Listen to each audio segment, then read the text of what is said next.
आप सभी लोगों का फिर आज मैं स्वागत करता हूं हमारी ऑनलाइन क्लासेस के दौर में। आज जो हमारा टॉपिक है वो है मुद्रास्फीति और मुद्रा अपस्फीति में अंतर क्या है और इन दोनों में से कौन सी ठीक है, कौन सी अर्थव्यवस्था के लिए बुरी है, किससे क्या फ़ायदा हो सकता है, इसका थोड़ा सा विवरण आज की क्लास में मैं बताने का प्रयास करूंगा।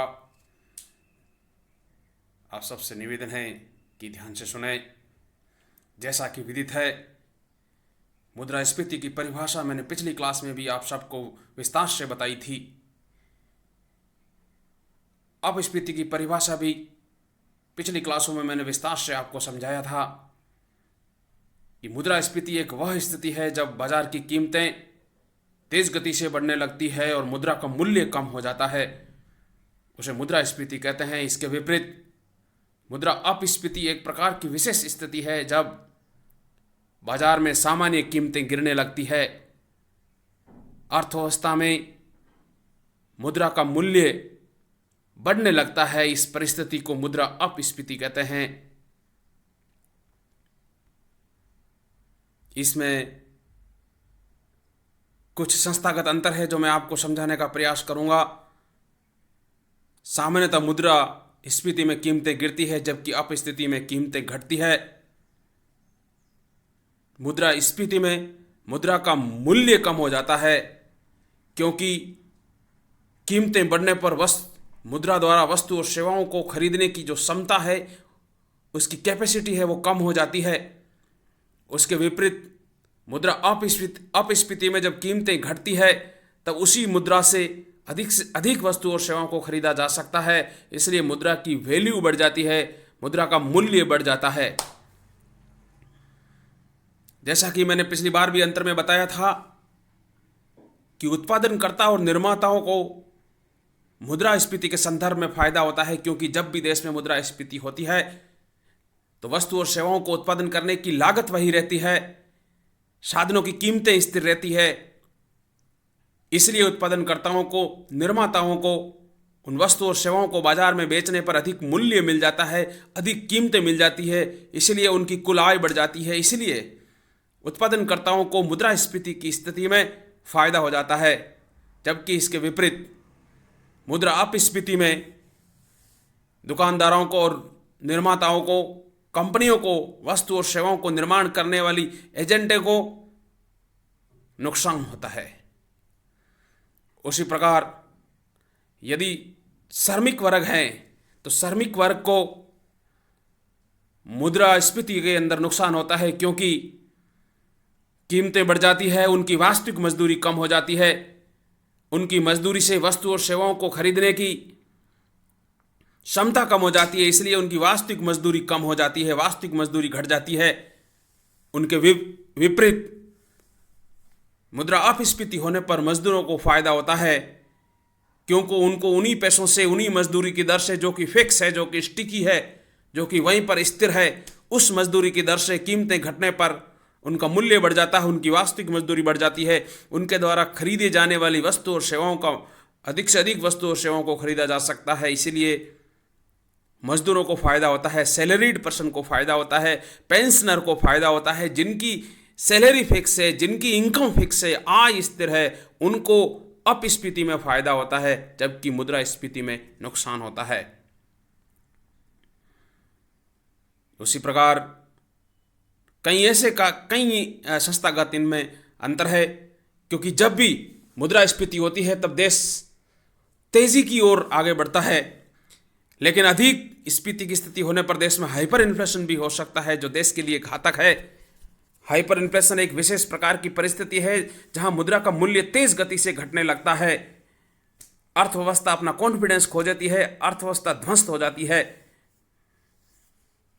उसी प्रकार जब डिफ्लेशन होता है, अपस्फीति होती है, मुद्रा अपस्फीति होती है, तब अर्थव्यवस्था में मंदी का दौर होता है।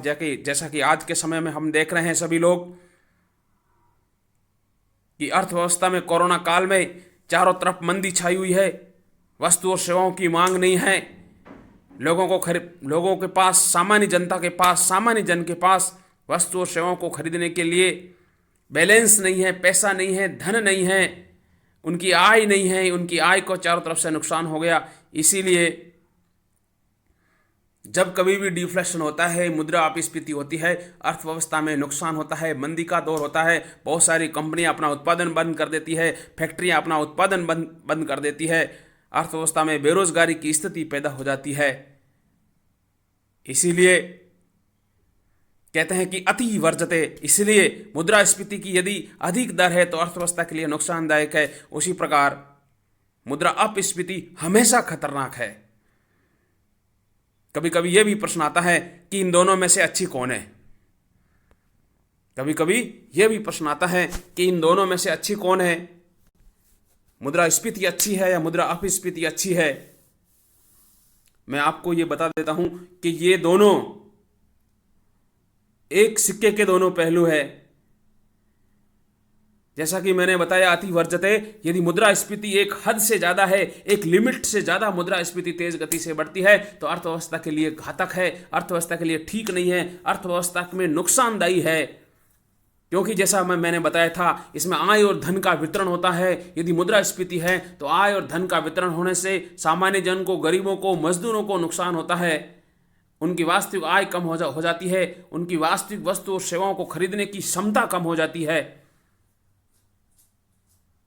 जबकि उसके विपरीत यदि देश में मुद्रा अपस्फीति है, यदि देश में वस्तु और सेवाओं की कीमतें गिर रही है, यदि अर्थव्यवस्था डिफ्लेशन के दौर में से गुजर रही है, इसका मतलब यही है कि अर्थव्यवस्था में मंदी का दौर शुरू हो चुका है। यदि अर्थव्यवस्था में मंदी का दौर शुरू हो चुका है तो अर्थव्यवस्था में भयंकर नकारात्मक प्रभाव पड़ने वाले होते हैं। अर्थव्यवस्था में उत्पादन की प्रक्रिया बंद होने लगती है। अर्थव्यवस्था अपने फुल उत्पादन, फुल कैपेसिटी पे काम नहीं करती है।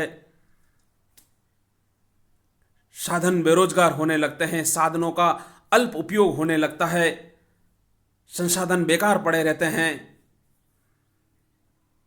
अर्थव्यवस्था में बेरोजगारी का दौर शुरू हो जाता है। इसलिए संसाधनों की भी कीमतें घटने लगती है। चारों तरफ महामंदी का दौर हो जाता है। इसलिए कहते हैं कि मुद्रास्फीति से भी खतरनाक मुद्रा अपस्फीति घातक है। इन्फ्लेशन से भी डिफ्लेशन ज़्यादा खतरनाक है, ज़्यादा घातक है, क्योंकि ये अर्थव्यवस्था को जाम कर देती है।